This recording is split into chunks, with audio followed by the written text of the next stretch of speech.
Alright, so here's the video for lesson number 6. In class you had some time to work on the on your own questions, but we did not have time again to go over them. So this video will go through showing you how to do all of them and then also the homework questions. So hopefully you're using this to check your answers, make sure you're right. Luckily lesson number 7 is the same exact concept, just with more challenging problems. So if you didn't understand the concept or the steps during the lesson, hopefully in lesson number 7 you'll get a little bit of a better idea of what's going on. So let's take a look at A. So for A, if I square both sides, I'm going to wind up having x squared minus 5 equals 4. And in some of you I noticed in class we're doing a couple different things, and there's actually 2 different ways of approaching this. You can move the 5 and then square root both sides. Or what I'm going to do, just to kind of stay consistent, is I'm going to subtract the 4 to set equal to 0. Because as soon as I see x squared, I want to do that anyway, just to make sure that I get all possible solutions. So if I factor this, I get x plus 3x minus 3, which gives us answers of x equals plus and minus 3. If you graph it, both of them check. For B, I'd start by dividing by 2, make my life easier. So I have 2x minus 3 is equal to 11. If I square both sides, I get 2x minus 3 equals 121. Then if I solve from there, I got 2x equals 124, or x equals 62. Also works.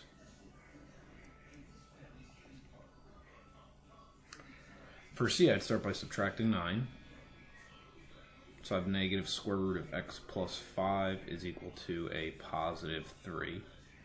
Divide by negative 1. And then if you understood example 4 in class, you know right away x has no solution, because there is no square root that equals a negative number. So I don't even have to solve from there. I could. I'd get 5, which if I plugged in, won't work. Let's look at D. If I add 8 to both sides, I get negative 6 cubed root of x minus 6 is equal to 18. Divide by negative 6. And now I have the cube root of x minus 6 equals negative 3. Now you might be thinking, well, is C and D the same? And the answer is no. Square roots can't equal negative numbers, but cube roots can. So I'm just going to cube both sides. So I have x minus 6 equals negative 27. Add 6 to both sides, and x equals negative 21.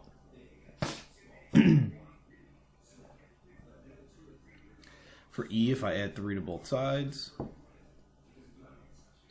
I get 5 square root 2x plus 1 equals 10. Divide by 5.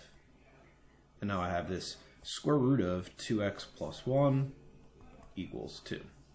Square both sides, and I have 2x plus 1 equals 4. Subtract 1, 2x equals 3, so x equals 3 halves.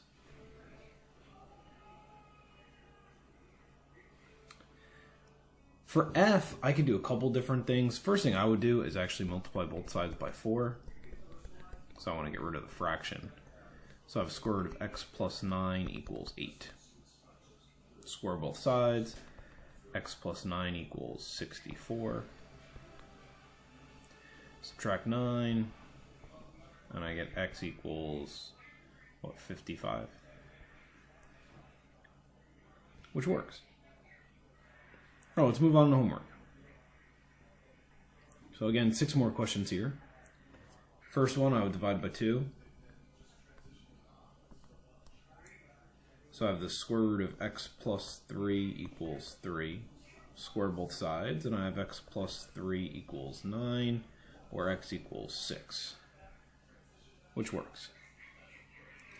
If I subtract 5, I have negative 3 square root of 4 minus x equals negative 3.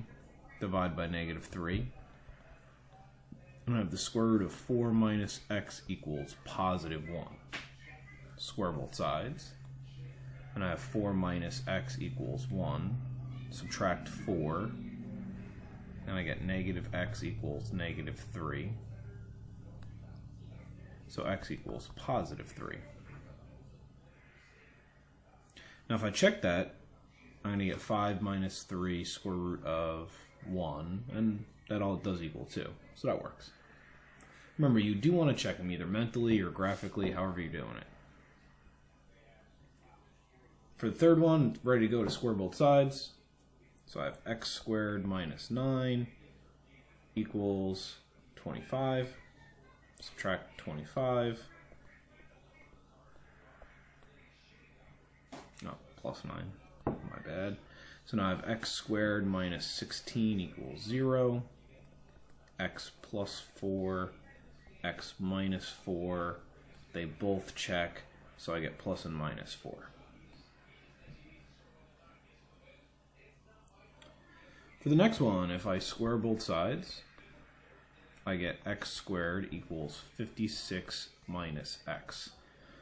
I see x squared, I want to be equal to 0. So I'm going to move this 56 and move this x to the other side. Subtract the 56, add the x. So I'm going to get x squared plus x minus 56 equals 0. Factor. Think about two things that multiply together to make 56, but add to make positive 1. If this part is confusing you, then just go through and you can even graph it and just see where it crosses the x-axis. So now I'm going to get positive 8 and minus 7.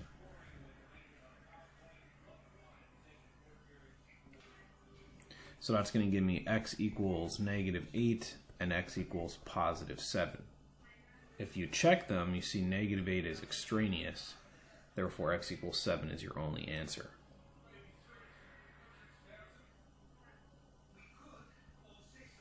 For the next one, if I subtract 8, I get cube root of 5x minus 3 equals negative 2. Remember, cube roots are allowed to be negative, so this is okay. Totally cool with this. Cube both sides. So I have 5x minus 3 equals negative 8. Solve. So I'd add 3 to both sides. Divide by 5, and I get negative 1. If I just want to check that real quick, I'd get the cube root of negative 8, which is negative 2, plus 8 is 6. It all works out, so that's good. Or again, do it graphically. However you're doing it, it's fine. Last one is one of the easier ones, because once I do that first step to try and isolate the square root, I get negative 9. That can't happen, so I already know without doing any work, this answer is no solution. Again, hopefully you at least understood the basic concept of the skill of being able to solve these radical equations. Tomorrow's lesson, or the next lesson, will be a little bit more challenging, only because there'll be more algebra to do. The concept is still the same. Okay? Keep studying, keep looking at this stuff, all right? And we'll keep going at it until we're done with the chapter, which will be coming up relatively soon. You will have a quiz on this, remember, on Wednesday. Hopefully this video helps.